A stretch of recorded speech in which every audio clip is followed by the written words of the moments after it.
This story begins when, not long after, my husband's face turned deathly pale as he screamed, "I'm ruined. My name is Riley Lawson. In the corporate world, I am the Vice President of Operations for Heartland Provisions, a major food distribution company. But inside my husband's family, I was just a daughter-in-law who needed to know her place, mind her manners, and speak with absolute deference. My title might sound impressive, but my actual job was to act as a shock absorber for every crisis. If the temperature of a cold storage warehouse fluctuated by a few degrees, if an order was delayed, or if a delivery truck got stuck in a traffic jam on the BQE, the whole system descended into chaos. I was used to midnight phone calls, the smell of fresh ink on logistics manifests, and taking Zoom meetings standing in the middle of a loading dock. At the office, people called me Miss Lawson, the operations powerhouse. But as soon as I stepped into my apartment, I had to remind myself to think 3 times before saying a single word. I had been married for 4 years and 2 months. My husband, Blake Sterling, was the CEO of Heartland Provisions. In public, he was impeccably elegant. His tailored suits never had a single wrinkle, and just one charming smile from him was enough to make business partners nod in agreement. Outsiders used to tell me I was lucky, but only those inside the marriage knew that sometimes, even under the thickest down comforter, it felt freezing cold. Our marriage might have looked radiant from the outside, but inside, it was often pitch black. We lived in a luxury penthouse in Midtown Manhattan. Although we didn't live with my mother-in-law, Catherine, it didn't feel any different. She lived in a massive estate in Greenwich, Connecticut, but kept a pied, tear, just 10 minutes away from us. She used to say, "I don't like to intrude." However, whenever she felt like it, she would show up unannounced. She would walk into our apartment as if it were her own. She would go straight to the custom-built kitchen, open the Sub-Zero refrigerator, inspect the coffee maker, glance at the recycling bin, and then ask, "What are you two eating?" At first, I tried to keep my cool, thinking it was her way of caring, but over time I understood that her concern was like a measuring tape. Everything was judged against a standard. Her standard. If I ate bland food, she'd say Blake wouldn't like a boring wife. If I ate salty food, she'd remind me that women needed to watch their figures. If I left for work early, she'd say a workaholic wife would neglect her husband. If I came home late, she'd warn me that the city was full of temptations for women. Her words were never overtly vulgar, but every sentence was loaded with passive-aggressive jabs at my dignity as a daughter-in-law. It felt as though I was always on the verge of making a fatal mistake. My sister-in-law, Serena, was 4 years younger than me. She came to visit often. Her mouth was as sweet as sugar, but her words constantly put me in difficult situations. In front of me, Serena would smile with fake sympathy. "I feel so bad for you, Riley. You look exhausted." But as soon as she turned to her mother, she would whisper, "Mom, don't you think Riley looks really haggard lately?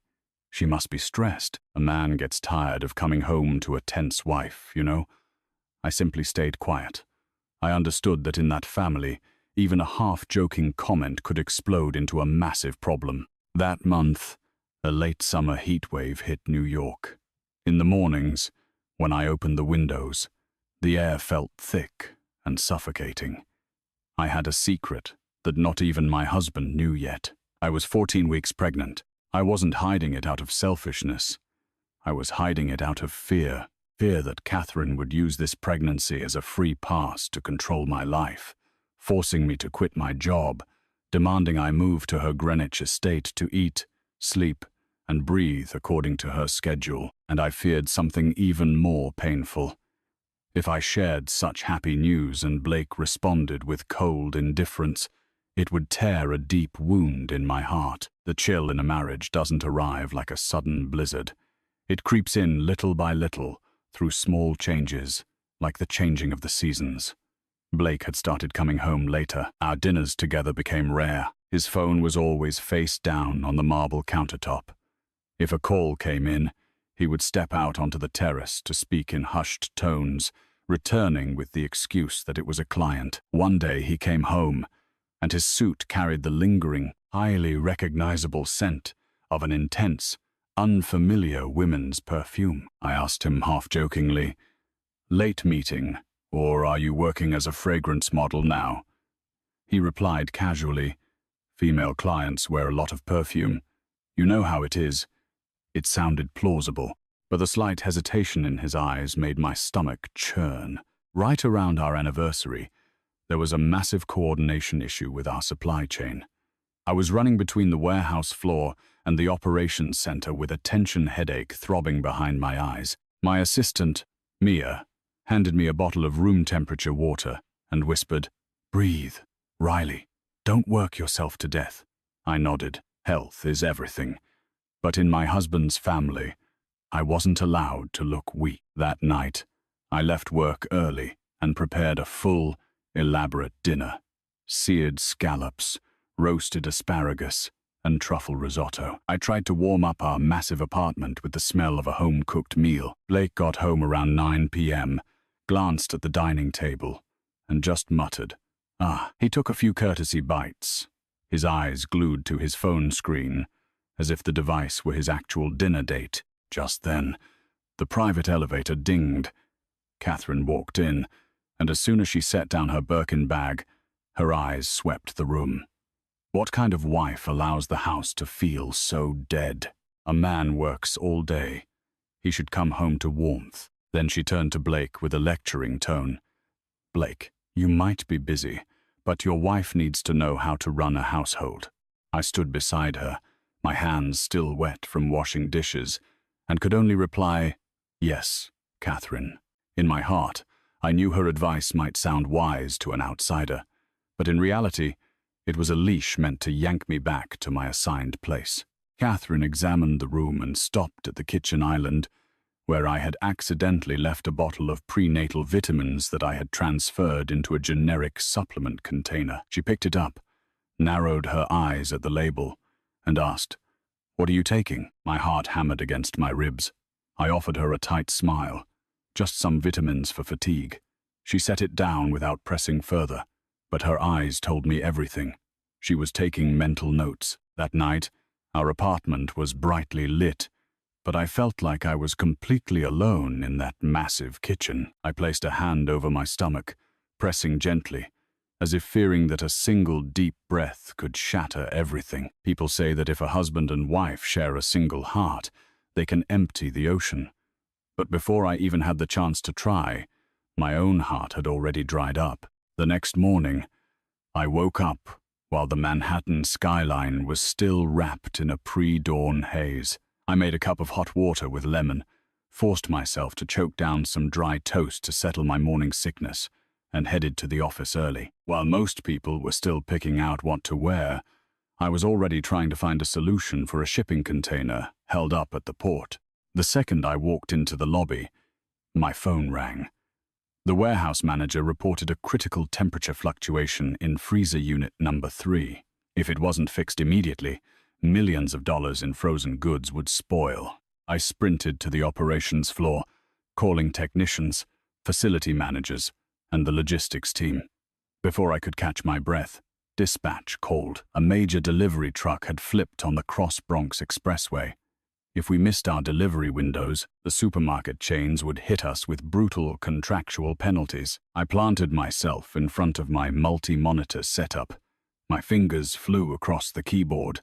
My mouth barked clear, concise instructions. Mia shadowed me closely, handing me clipboards and sliding a cup of water onto my desk. She looked at me and joked, "You're the kind of person who tries to carry the weight of the world by yourself, Riley. If you keep this up, your spine is going to snap." I smiled, but the smile didn't reach my eyes. Around 10:30 a.m., Blake strolled casually onto the operations floor. In front of the employees, he played the perfect CEO, shaking hands, greeting people, and offering charismatic words of encouragement. But when his eyes briefly met mine, his gaze was as cold as the steel doors of the freezer rooms. It wasn't hatred. It wasn't love. It was just total apathy. I took the initiative and gave him a brief status report on the cold storage and the truck accident. He listened, nodded, and said lightly, "Good thing you can handle it. I'm booked back-to-back with client meetings today." That single sentence made me feel like a subordinate giving a status report, not a wife sharing the burden of a company built by the two of us. Words are free, but some are so cheap they hurt. At noon, I needed to access the system to approve an emergency budget adjustment for the warehouse repairs, but the system flashed an error: insufficient privileges. Normally, my position had the authority to approve operational expenses up to a very high threshold. I assumed it was an IT glitch and called the help desk. After a moment of hesitation, the IT guy said, "Miss Lawson, your permissions were modified this morning. Direct request from the CEO. I'm just following orders." I froze. An order that had never been communicated to me. I didn't lose my temper. I simply asked him to send me an email confirming the permission change so there would be a written record. Mia looked at me with concern. "Riley, why did they revoke your access?" I didn't answer immediately. I just whispered, "Everything needs to be in black and white." Saying it out loud, I realized I was teaching myself to survive with a cold, calculating mind. During lunch, Mia pulled me into the emergency stairwell. She whispered, "Riley, I went up to the executive floor earlier for some files. I heard Blake talking to his new secretary. He told her, 'Keep this completely off the books. Make sure no one sees the process.'" It gave me a really bad feeling. I asked, "What's the new secretary's name?" "Julia Sands. She seems very quiet. Speaks really softly." I nodded, keeping my face expressionless. In this world, you can know a person's face, but never their heart. Someone's true nature isn't in the softness of their voice, but in what they hide behind their back. That afternoon, I had to drive to our New Jersey facility. The traffic was a nightmare. Cars were piled up. Horns blared endlessly. I stared at the gridlock and suddenly felt like I was looking at my own life. Everyone trying to move forward, but always blocked by anonymous, suffocating congestion. Back at the office in the late afternoon, I received a text from an unknown number asking for my schedule for the week. I opened it. It was Julia Sands, acting very polite. "Excuse me, Miss Lawson. I would like to request your itinerary to coordinate with Mr. Sterling's schedule." It sounded reasonable, but my internal alarms started blaring. My schedule had always been managed by me and Mia. No one from the executive floor had ever requested it like that. I replied with standard corporate distance, "Please send a formal request via email to Mia. We will respond accordingly." I refuse to engage in private text messages. In a corporate office, a misinterpreted text can easily become a weapon. When I got home, the apartment was spotless, but the air felt stifling. Blake came home earlier than usual, but not to have dinner with me. He went straight to his home office, locked the door, and started a phone call. I walked past and caught fragments, documents, expenses, "Has wire the money immediately." His voice was low, but frantic, as if he feared someone might hear him. I was in the kitchen reheating soup. My stomach was churning like boiling water. Blake came out for a glass of water, saw me, and asked indifferently, "How was the office today? Everything secure?" I looked directly at him and said, "Secure, on my own terms." He froze for a second, then went back into his office, acting as if my answer had nothing to do with him. Just then my mother-in-law called. She skipped the greetings. "Riley, Blake is under a lot of pressure. Don't give him headaches. A smart woman knows when to take a step back so her husband will respect her." I gave her my usual, "Yes, Catherine." But inside I thought, if I keep stepping back, when will my shoulders hit the wall? I looked at my hands, the same hands that by day approved multi-million-dollar logistics operations for the supply chain, forced by night to learn submission to appease someone else's ego. I never wanted to be a paranoid wife. But the fragments of that day, the revoked system access, the secret phone calls, the secretary trying to snoop on my schedule felt like grains of sand in my eye. Small, but impossible to ignore. I sat down, placed both hands over my belly, and quickly pulled them away, as if terrified of giving away my own secret. When a man starts hiding things, it means he's paving an exit route for himself, leaving his wife alone in a maze of questions. Our anniversary fell on a crisp New York morning, but the wind battering the skyscraper's windows sounded mournful. I woke up earlier than usual, not out of excitement, but because the week 14 morning sickness hit me hard. I managed to eat a few bites of plain oatmeal and drink some ginger tea to settle my stomach. Blake walked out of the walk-in closet wearing an impeccable Tom Ford shirt. He checked his Rolex while buttoning his cuffs and said, "I'm heading out. I've got back-to-back board meetings all day." I stood by the kitchen island and asked quietly, "Are you coming home for dinner?" He didn't look up. "We'll see. We'll see." Two incredibly light words that dropped like lead weights on my chest. I got dressed for work, packing some saltine crackers in case the nausea returned. Mia met me by the elevators at the office. Seeing how pale I was, she immediately handed me a thermos of homemade ginger broth. "Drink this, Riley.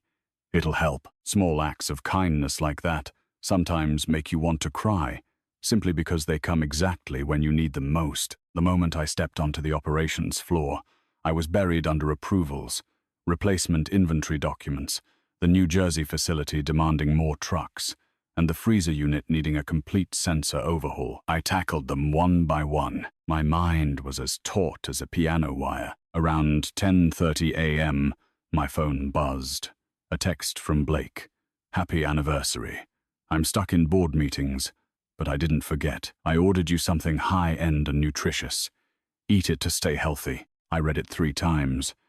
In 4 years, he rarely bothered with small romantic gestures.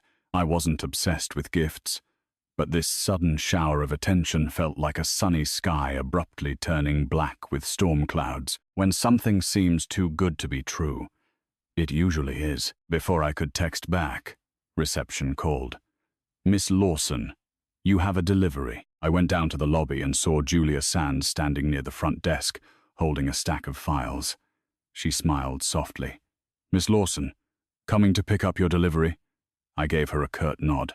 A courier handed me a heavy, luxury-insulated container from a 3 Michelin-star restaurant.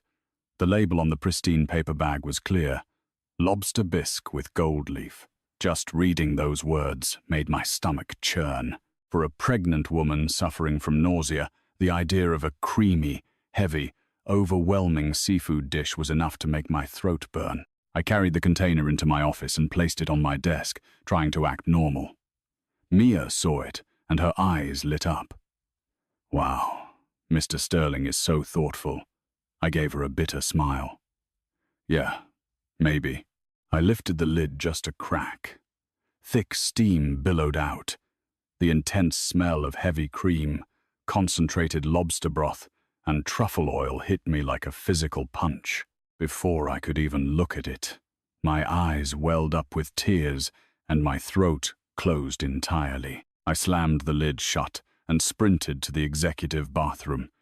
I gripped the marble sink, dry heaving, until my knees shook. Tears streamed down my face, not from physical pain, but from a crushing sense of helplessness. I felt like a puppet on strings, forced to smile while I was suffocating. I washed my face, dried off, and took a deep breath. In the mirror, I looked like a ghost. I tried to calm myself. A straight tree doesn't fear the storm, but even a straight tree feels the cold when the wind is toxic, Mia asked, concerned. "Acid reflux?" I nodded slowly.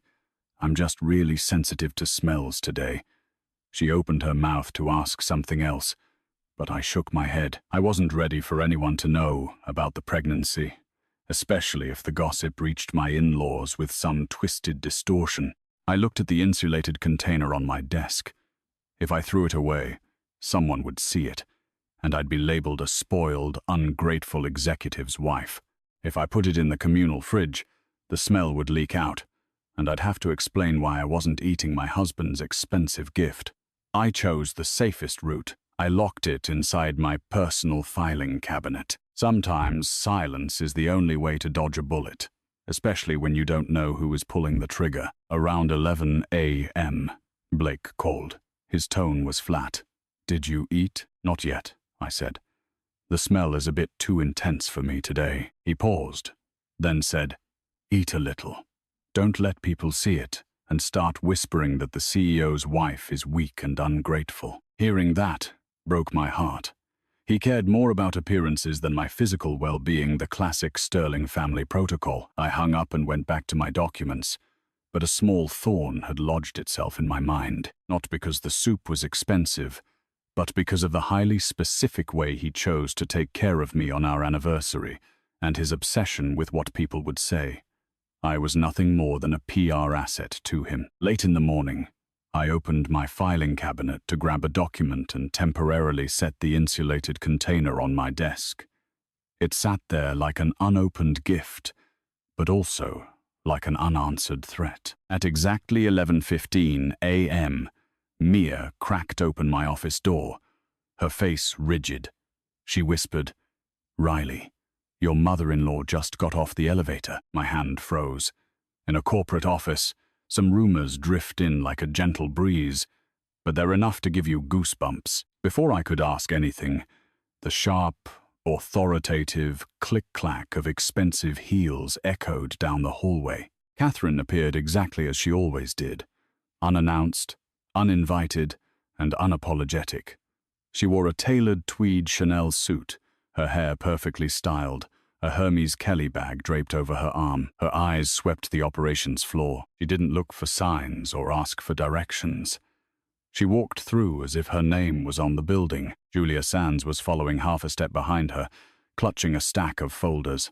The new secretary looked at me with a polite, empty smile. "Miss Lawson, Mrs. Sterling is here to see you." I stood up, keeping my voice steady. "Good morning, Catherine. What brings you to the office?" She didn't answer right away. She walked straight in, her eyes locked on my desk right where the insulated container was sitting. Bad luck never comes alone, as the saying goes.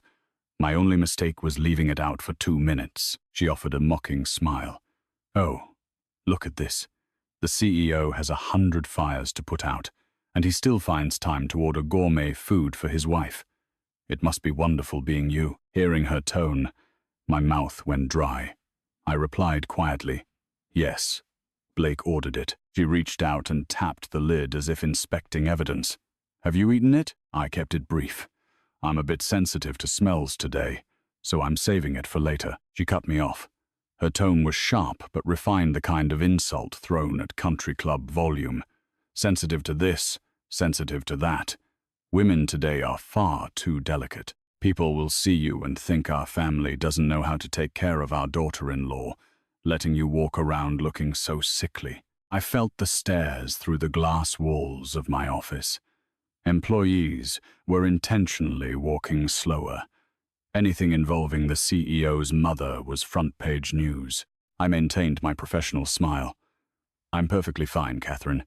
Please don't worry about me." Catherine dropped her Kelly bag onto the guest chair, then walked around my desk, pulled out my ergonomic chair, and sat down in it. Her sheer audacity was breathtaking. She gestured with her chin. "Open it and eat it right now. How dare you waste such expensive, nutritious food? Your husband treats you like a queen, and you act like a spoiled child." I stood beside her, my hands balled into fists behind my back. I knew that if I flat out refused, she would brand me a defiant, disrespectful brat. If I stayed silent, she would escalate the situation. I took a deep breath, trying to keep my voice from shaking. "Catherine, I really can't stomach anything that heavy right now. Please," she interrupted me. "Please, what? Are you afraid of getting fat? Or are you starving yourself just to make my son look bad?" I felt my face burn. I realized she wasn't there about the food. She was there to humiliate me in public and reassert her dominance. "I don't mean that at all, Catherine." She glared at me, then suddenly grabbed the container and popped the lid off. The steam hit the air. Lobster, cream, and truffle. My stomach revolted violently.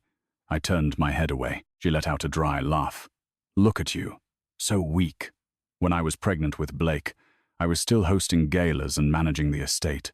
No coddling. She picked up the plastic spoon, scooped up some bisque, and shoved it toward my mouth. Eat. I'm going to sit right here until you do. In that moment, I knew this was about subjugation. I looked at the spoon, looked at her cold eyes, and caught a glimpse of Mia standing on the other side of the glass, her eyes wide with panic. I couldn't throw up right there. I couldn't become the laughingstock of the office. I gently pushed her wrist down. My voice was low but absolute. Catherine, I am asking you to stop. I cannot eat it. She slammed the spoon against the desk, the plastic cracking on impact. What a disgrace. A thoughtful husband and an ungrateful wife. If I allowed this to continue, the narrative would be set in stone. So, I took the most passive-aggressive route available. With the perfectly polite tone of a submissive daughter-in-law, I said, "Then you should eat it, Catherine, so it doesn't go to waste. After all, it is very nutritious." Catherine froze for a second. Then, as if she had just won a chess match, she pulled the container toward herself. That's better. Good food shouldn't be wasted on those who don't appreciate it. And she actually ate it. Sitting in my chair, at my desk, in the middle of my operations floor, between bites, she delivered a masterclass in psychological warfare, loud enough for the cubicles outside to hear. If Blake had married someone who knew how to run a home, his life would be much easier. It's never good when a woman goes corporate. It makes the man look small. We are a prominent family. A daughter-in-law needs to know how to protect her husband's image. I remained standing beside her like a shadow. I couldn't leave, because leaving would be insubordination. I couldn't argue, because arguing would be hysteria. I just looked at the clock, checked my monitors, and regulated my breathing. Mia slipped in quietly, placed a glass of ice water on the desk for Catherine, and vanished like a ghost. Catherine practically finished the bisque, wiped her mouth with a napkin, stood up, and grabbed her bag. Before walking out, she delivered her final sermon. Remember, a woman's true strength lies in her ability to endure. Bite your tongue, and good things will come. Keep acting stubborn, and the world will laugh at you. With that, she spun on her heels and marched out. Julia Sands followed her, still smiling softly, but her eyes slid toward the empty soup container, as if confirming a target had been neutralized. The office door clicked shut. For 10 seconds, absolute silence fell over the operations floor. Mia looked at me, wanted to speak, but stopped. I leaned over and picked up the container. My hands were shaking a little. I wasn't crying. I just felt that something very deep inside my chest had been violently ripped out. It wasn't about the soup. It was about my dignity. I pulled my chair back. No, wait, someone else had just sat in it to teach me a lesson. I sat down, clicked my mouse, and reopened the logistics spreadsheet. The cursor blinked. The supply chain doesn't stop for anyone's bruised ego, but just then, a very clear thought wrote itself in my mind. Sometimes a gift isn't given out of love. It's given to force you into submission. I had barely settled into my chair, my eyes still scanning the shipping manifests, when a terrifying sound erupted in the hallway. Fast, frantic footsteps, not the usual corporate hustle, but a panicked sprint. Then, a heavy thud against the drywall. I shot up, my heart hammering against my ribs. Mia was the first to react, yanking the office door open. All the color drained from her face, her lips trembling. Riley, it's Blake's mother. Instinct took over. I bolted into the hallway. The normally pristine, minimalist corridor had turned into a scene of absolute chaos. Catherine was slumped against the wall. One hand clutched her stomach. The other was braced against the carpeted floor. Her entire body was convulsing with violent tremors, as if something was actively tearing her apart from the inside. Sweat poured down her forehead, ruining her perfect hairstyle. The horrific sound of agonizing, violent retching bounced off the glass walls. A nearby HR coordinator was frantically waving paper towels, too terrified to touch her. A security guard came sprinting down the hall, shouting into his radio. I looked at the floor. A trail of thick, golden-yellow lobster bisque was splattered across the carpet. The intense smell of seafood was now mixed with a sharp, acidic stench of vomit. It was nauseating. Someone nearby screamed, "Oh my God, she's been poisoned!" Another voice whispered low, but loud enough to be heard. Didn't she just eat the food in Miss Lawson's office?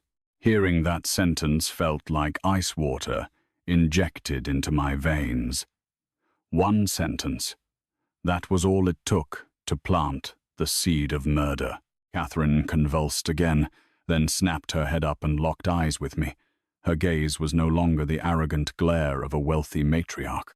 It was the terrified, wild look of someone in unimaginable agony, a mix of primal fear and pure rage. She reached out a shaking, claw-like hand and grabbed the fabric of my trousers. Her perfectly manicured nails dug in so hard I felt the pinch on my skin. Her voice came out shattered, raspy. Poison, that word, dropped into the hallway like a live grenade. The entire floor froze. People covered their mouths. Some physically backed away, clearing the blast radius. I stood paralyzed for a fraction of a second. Then I instantly dropped to my knees, grabbing her wrist so she wouldn't collapse completely and crack her head open on the floor. I didn't have time to process the shock, because right in front of me, an older woman was dying. I snapped my head toward the security guard. "Call 911 right now. Get the building paramedics up here. Code blue." I turned to Mia. "Mia, bottled water and a cold, wet towel. Move." Mia darted off. I helped Catherine lean against the wall, trying to get her to breathe. She kept retching. With every spasm, her grip on my pants tightened. It was as if she wanted to drag me down to hell with her. People say, don't kick someone when they're down. In that moment, I just wanted to keep her breathing, regardless of how she had treated me. But at the same time, my ears caught the murmurs of the crowd. Maybe the daughter-in-law spiked it. She walked out of her office and boom. Look at her. I knew that if I panicked or acted defensive, I would look guilty. I had to stay hyper-logical. I took a deep breath and ordered the crowd. Everyone, step back. Give her air. If you have a mask, put it on and clear the hallway. My authoritative tone snapped a few people out of their shock. They stepped back, but their eyes remained fixed on me. Officially, I was the prime suspect. Minutes later, the wail of sirens pierced the Manhattan air. Paramedics burst out of the elevator with a stretcher and trauma kits. They started firing off questions. Medical history. What did she ingest? Seafood allergy? Before I could answer, Catherine suffered another convulsion, her face completely pale as she vomited a foamy liquid. The paramedics immediately placed an oxygen mask over her face and started checking her vitals. One of the EMTs looked at the mess on the floor and asked harshly, "Who gave her this?" "She ate it 10 minutes ago in my office," I said, keeping my voice absolutely clinical. I didn't say who ordered it. I didn't say I was forced. I knew that in a crisis, every word goes on the record. Stick only to the facts. Mia returned with the towel. She crouched next to me and whispered, her voice shaking. "Riley, you need to document the timeline. When did she arrive? When did she eat? When did she collapse? We need a record." I looked at Mia. In the middle of that nightmare, her corporate instincts pulled me back from the edge. I pulled out my phone and opened the Notes app. My thumbs were shaking, but I typed furiously. 11:02 a.m. Catherine enters operations floor. 11:13 a.m. Catherine leaves my office. 11:15 a.m. Commotion in the hallway. Collapse. 11:17 a.m. 911 called. 11:22 a.m. Paramedics arrive. I wasn't being cold. I was building a shield. Because if this story twisted even an inch, my life was over. The paramedics loaded Catherine onto the stretcher. She was still gripping my pant leg, refusing to let go. The lead paramedic looked at me. A family member needs to ride in the ambulance. I hesitated. If I went, I'd be trapped in a confined space as the prime suspect. If I stayed, I'd be the heartless, murderous daughter-in-law. I swallowed hard. My throat felt like sandpaper. I remembered Catherine's words. A woman's true strength lies in her ability to endure. But this wasn't about enduring. This was the brutal calculus of survival. I turned to Mia. Stay here. Lock my office door. Lock the filing cabinets. Do not let anyone touch my desk or the trash cans. If anyone asks, I'm with the ambulance. Mia nodded, her eyes red. I walked alongside the stretcher toward the freight elevator. As the doors closed, I could feel the weight of 50 stairs burning a hole in my back. The back of the ambulance smelled intensely of rubbing alcohol and sterile plastic. Catherine lay twitching weakly under the oxygen mask. The paramedic sitting across from me worked frantically. Any pre-existing conditions, hypertension, diabetes, seafood allergy? I swallowed hard. No known conditions that I'm aware of. Sometimes she complains of acid reflux. I've never heard of a seafood allergy. The paramedic nodded, his face grim. She's tachycardic. Blood pressure is tanking. Severe dehydration from the vomiting. I'm calling in a trauma alert. Hearing that her blood pressure was crashing made my pulse skyrocket. Despite everything, I didn't want her to die. I pulled out my phone and called Blake. Once, twice. He answered on the third ring. His voice was smooth. Relaxed, the voice of a man sitting in a climate-controlled boardroom.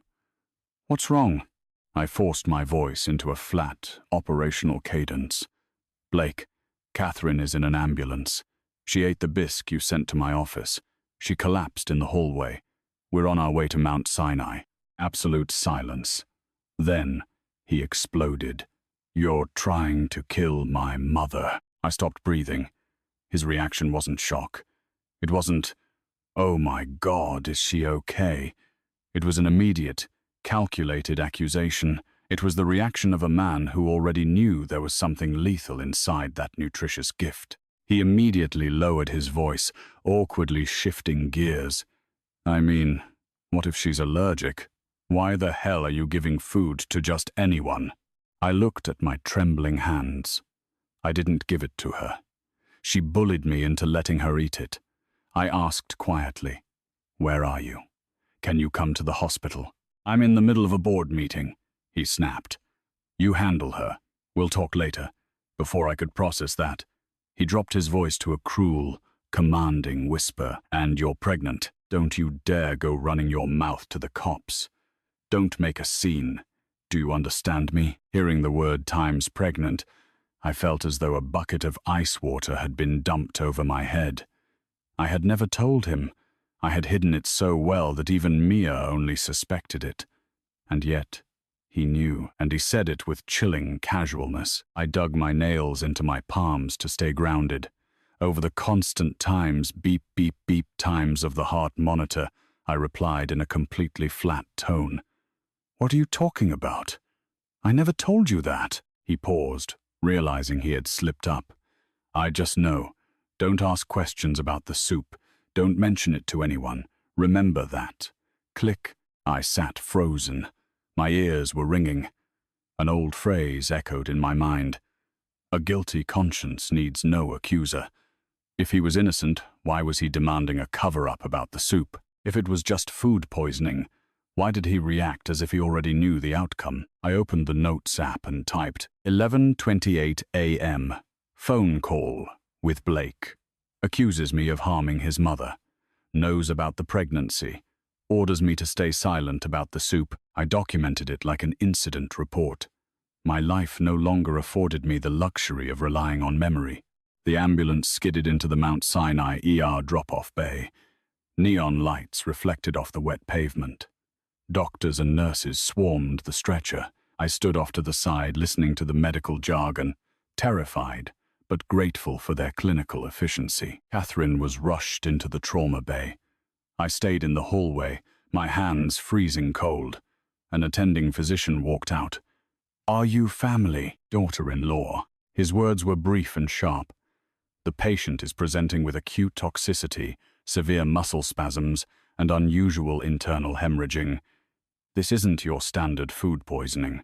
We are running toxicology screens, and per protocol, we will be notifying the NYPD as we suspect a synthetic chemical agent. My vision blurred for a second. I didn't ask Times what Times agent because I was terrified of the answer. Is she going to live? We are stabilizing her, I nodded.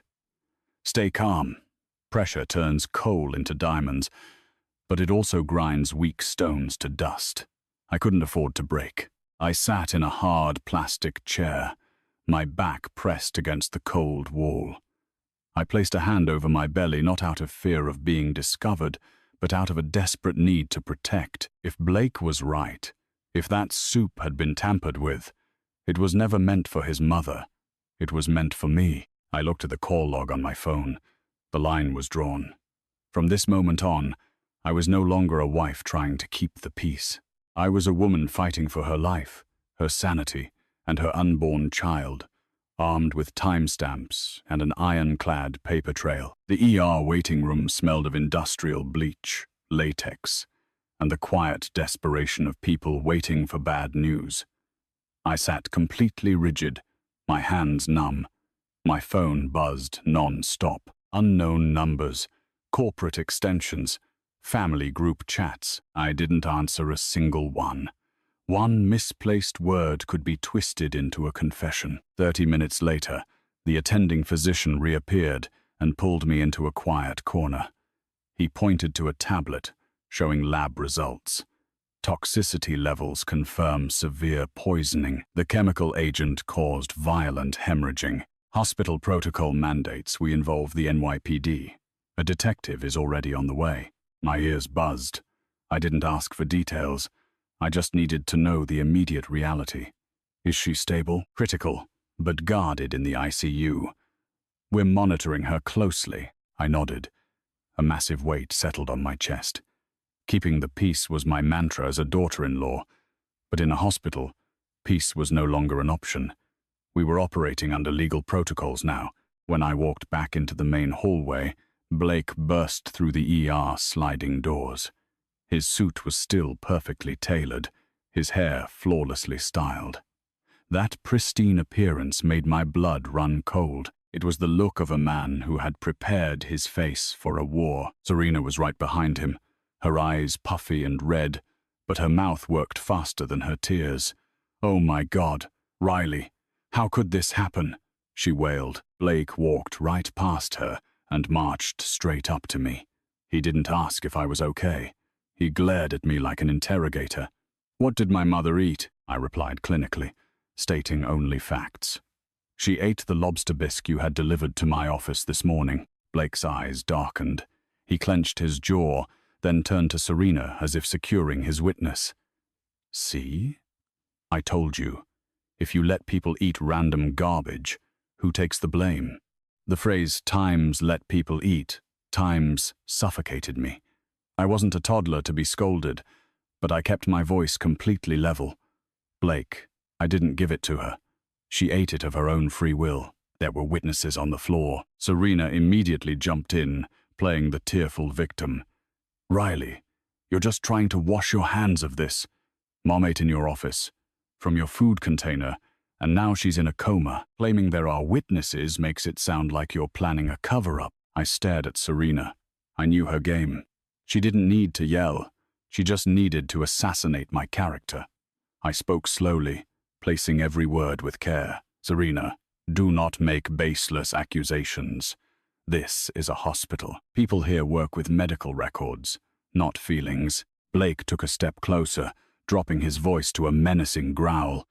Don't use that corporate HR tone on me. You received the food. You kept it. You are implicated. You are implicated.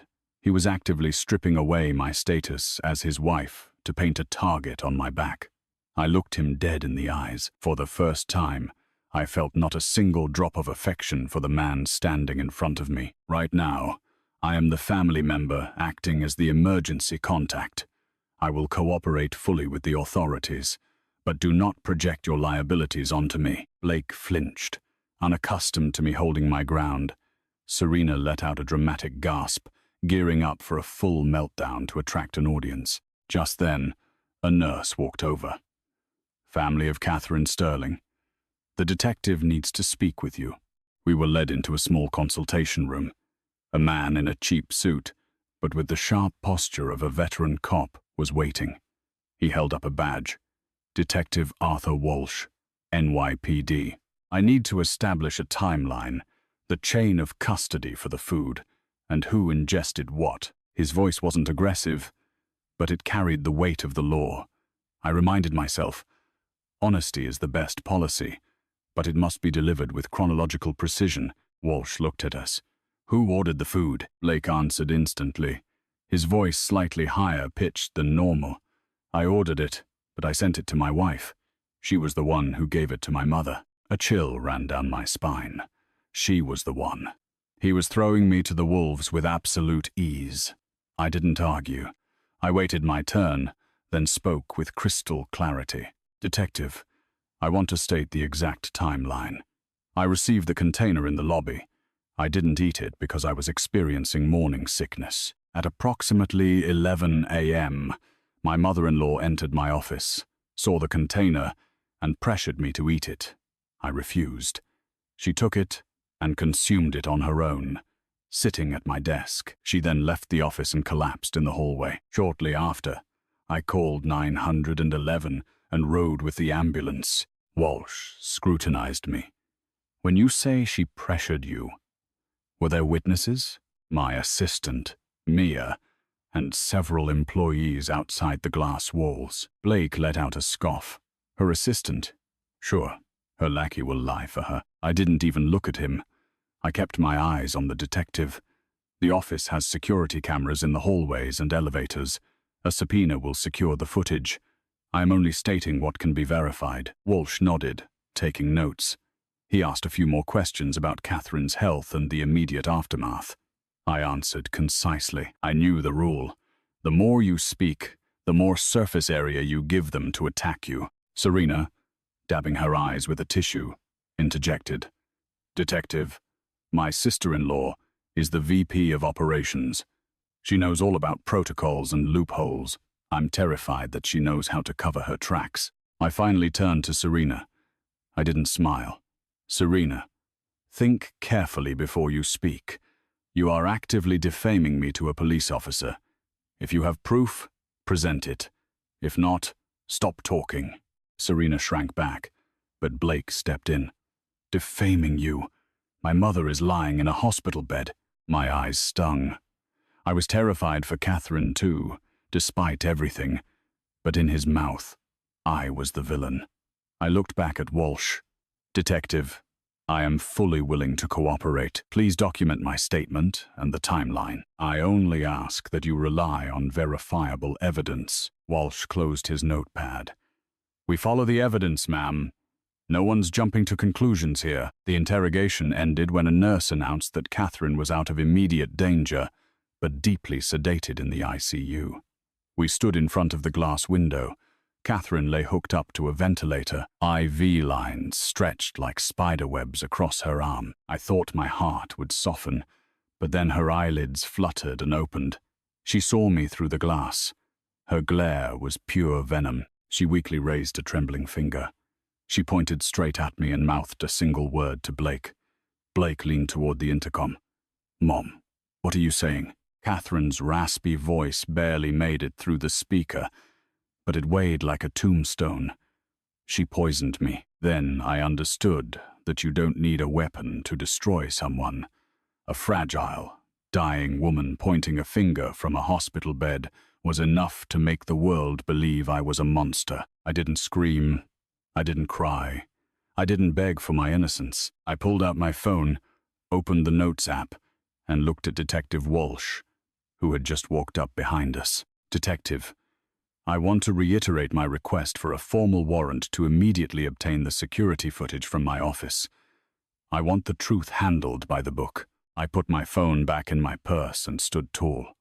My reputation was being dragged through the mud of Mount Sinai, but I knew that if I broke down in tears, I would fall right into the trap they were setting for me. The next morning, the heat wave broke, leaving a damp, suffocating blanket over the city. I woke up at dawn, made ginger tea, and forced myself to drink it. I had barely slept, haunted not by the hospital monitors, but by how easily people can execute you with a single sentence. I looked in the mirror. My eyes were swollen, my lips pale. One false step, I told myself, and they'll bury you. I arrived at corporate headquarters exactly on time, not a minute late. If I arrived late, they'd say I was plotting. Stepping off the elevator, the atmosphere was suffocating. People looked away. Keyboards clattered aggressively as staff pretended to be laser-focused on their work. The rumor mill was feasting on the CEO's poisoned mother and the murderous wife. Mia was waiting by my door with hot water. She looked exhausted. She leaned in and whispered, "Riley, someone accessed your office early this morning." I didn't flinch. "How do you know?" Mia pulled up a screenshot on her phone. It was the electronic keycard log for our floor. At 7:41 a.m., a temporary admin card was swiped at my office door. "It's the floater card HR gave Julia Sands when she started," Mia whispered. "I came in early to prep files. Your door was unlocked, and I saw a crumpled pharmacy receipt in your trash can. I didn't touch it. I just took a picture of it." I nodded. I didn't immediately open my desk drawers. People who set traps wait for you to panic the second you touch the planted evidence. Your fingerprints get on it, and you've signed your own death warrant. I sat down and logged into my computer. Meanwhile, Mia casually pulled up the floor's print logs. She pointed to a line. At 7:58 a.m., Julia Sands' account had printed a file named Times Pharmacy, Receipt, PDF. I looked at Mia. Incredible work. Now, we don't touch a thing. Call Ben, my lawyer. Then call Detective Walsh. We are doing this strictly by the book. Mia sent the emails, attaching the access logs and print histories. I called Detective Walsh. "Detective, I suspect fabricated evidence has been planted in my office. I have keycard and print logs. I need NYPD crime scene to document this before I touch my desk." Walsh's tone shifted from skeptical to alert. "Do not touch the desk, Miss Lawson. We're on our way," I told Mia. "Go get the building's head of security and the VP of HR. Bring them here. We need impartial witnesses." 30 minutes later, my office looked like a crime scene. Detective Walsh, an evidence tech, the head of security, and the VP of HR stood around my desk. My lawyer, Ben Sullivan, stood behind me with his briefcase resting on a chair. No drama, just a clinical execution of procedure. "Which drawer?" Walsh asked. "Bottom right," I said. "I haven't opened it since yesterday.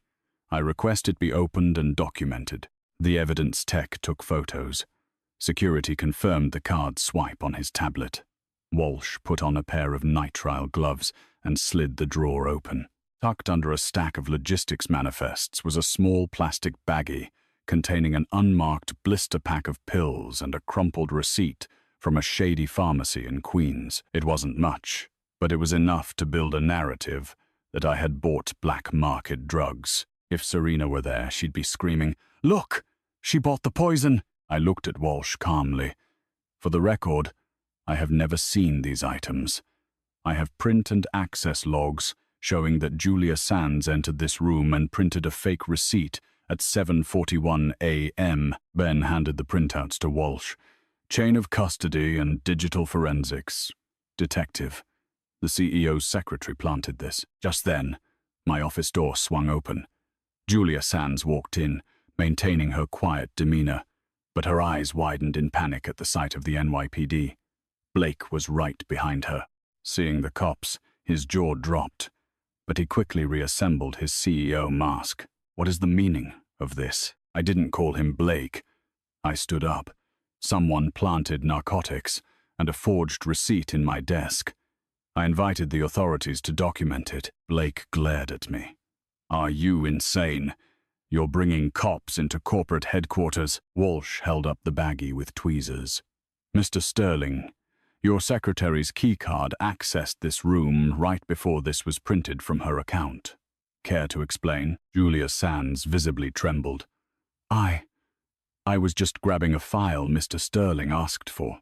I didn't print anything. Ben stepped forward. The IT logs say otherwise, Miss Sands. Blake tried to step in front of her. It's an IT glitch. Someone spoofed her account. Let's not jump to conclusions. Walsh's voice cut through the room like a knife. We don't jump to conclusions, sir. We follow the digital footprints. I'll be confiscating these hard drives. Blake turned his fury on me. Riley, I told you to keep family matters in-house. You are destroying us. I looked him dead in the eyes. I am protecting myself without accusing anyone, and ensuring no one can falsely accuse me. Whoever decided to play dirty will have to face the consequences. The evidence was bagged. The reports were signed. When the room finally cleared, Blake lingered by the door.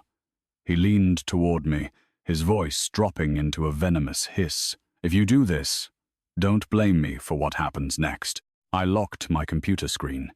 Don't threaten me, Blake. I only work with sworn affidavits.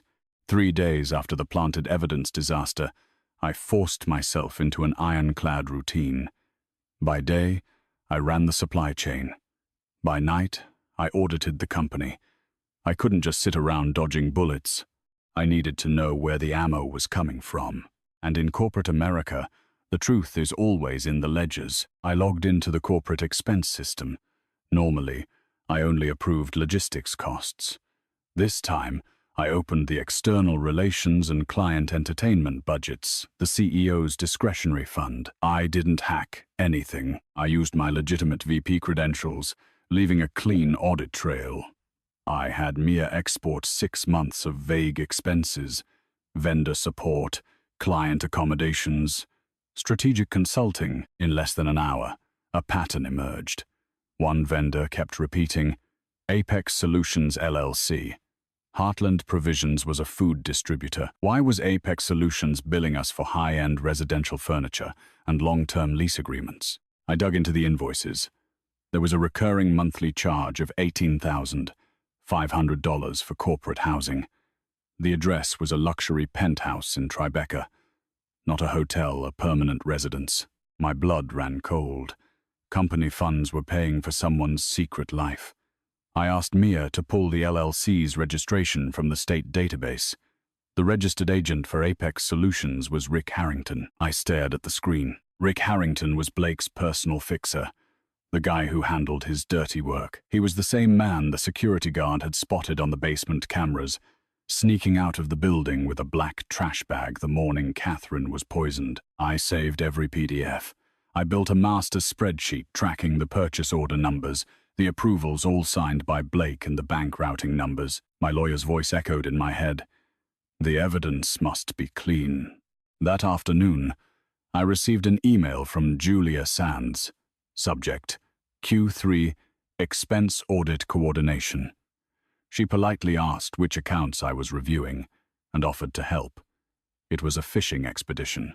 I replied officially, CCing legal and accounting, telling her that any inquiries required formal departmental request forms. I cut her off at the knees. Late that night, standing by my penthouse window watching the Manhattan traffic, I realized something.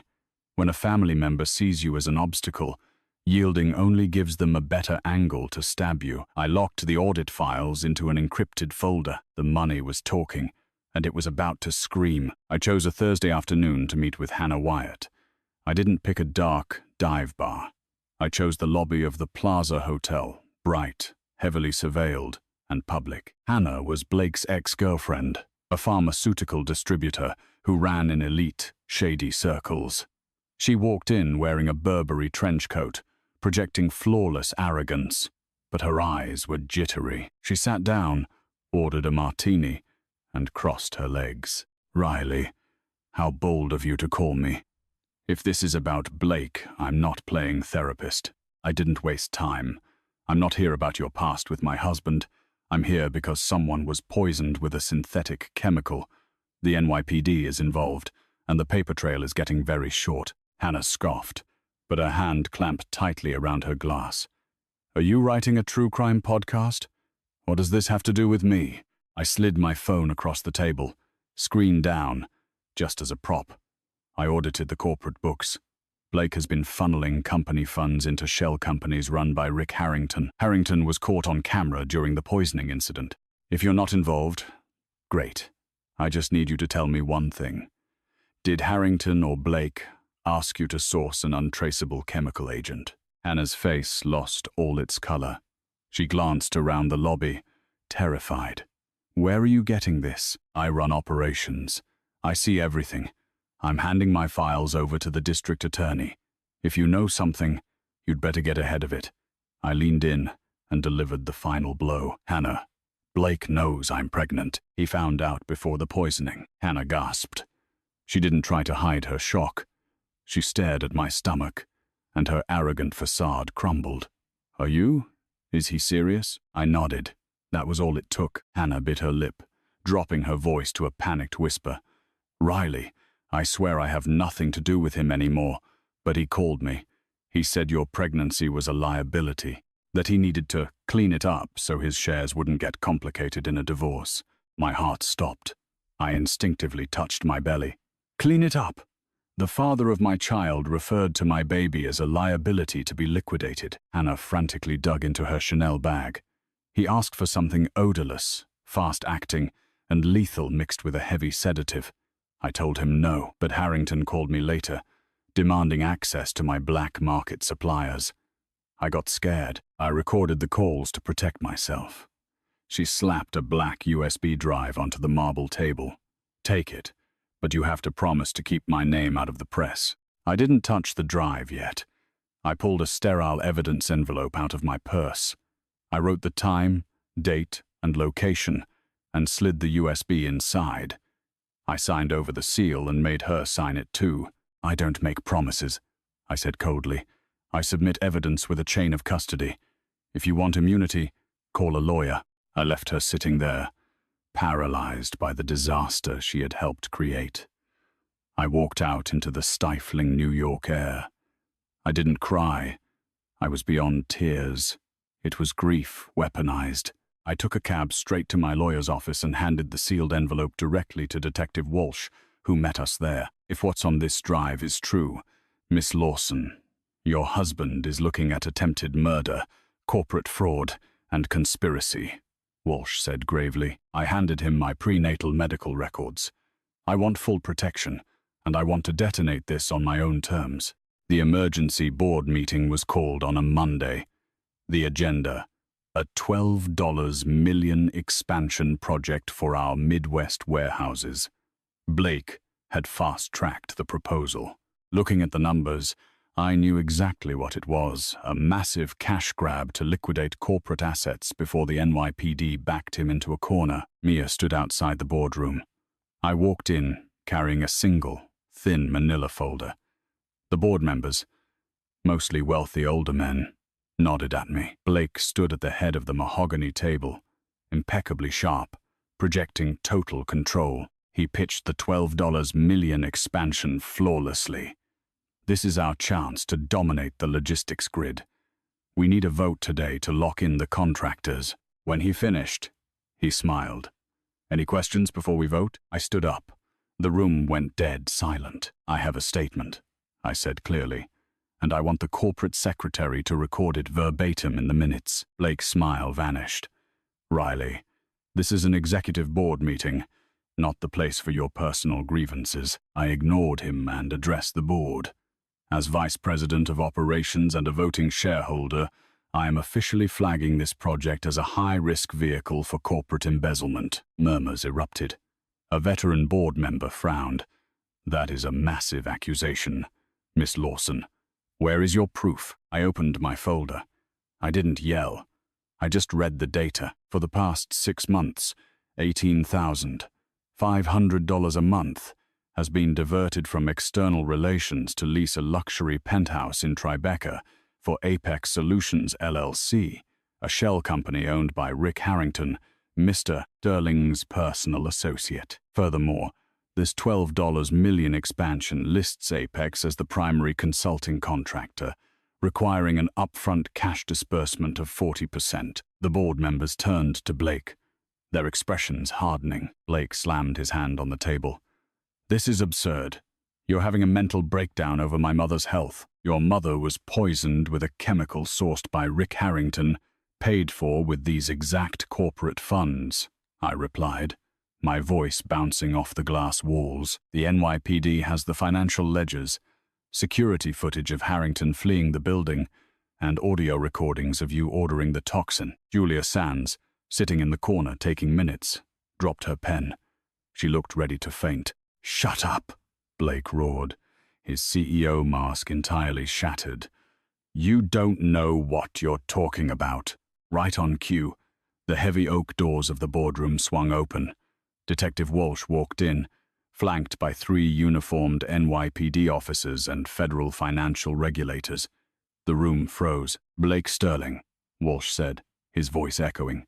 "You are under arrest for conspiracy to commit murder, corporate embezzlement, and evidence tampering." Blake turned white. He looked at the board for an ally. Everyone looked away. An officer slapped the cuffs on him right in front of the multi-million-dollar projection screen. As they dragged him toward the door, he looked back at me, his eyes wide with rage and defeat. I didn't look away. I simply closed my manila folder and sat back down. I didn't need to brag. The paperwork had done the screaming for me. The fallout was absolute. The company initiated a massive purge. Rick Harrington flipped on Blake to avoid a life sentence. Julia Sands was fired and indicted for planting evidence. The offshore accounts were frozen. Catherine Sterling was finally discharged from the hospital, a shadow of the woman she used to be. I visited her exactly once at her Greenwich estate to finalize some documents. She looked at me, her arrogant fire completely extinguished. He was trying to kill you. And the baby," she said hoarsely. I offered her no sympathy. "The truth is already out. Take care of your health, Catherine." She looked down. "I'm sorry, Riley. I didn't forgive her. Some wounds don't heal with a simple apology, but my dignity remained intact. The divorce was swift and brutal. Ben, my lawyer, used the criminal indictments as a weapon to secure me full control of my assets, sole custody, and a massive buyout of Blake's shares. Serena tried to call me once, sobbing that I had destroyed the family. I hung up and blocked her number. Months later, as the New York winter gave way to spring, I went into labor. My daughter was born on a bright, crisp morning. Her first cry was loud and clear, a confirmation that I had protected the most important thing in the world. I named her Haven because after surviving the storm, she would be my peace. I returned to Heartland Provisions, not as a submissive wife, but as the chief operating officer. I rebuilt the compliance structures, fired the enablers, and ran the supply chain with lethal efficiency. People think the best revenge is destroying someone publicly with screaming and drama. But I learned the truth. The best revenge is surviving, keeping your receipts, and standing firm on a mountain of irrefutable evidence while building a beautiful life they can never tear down.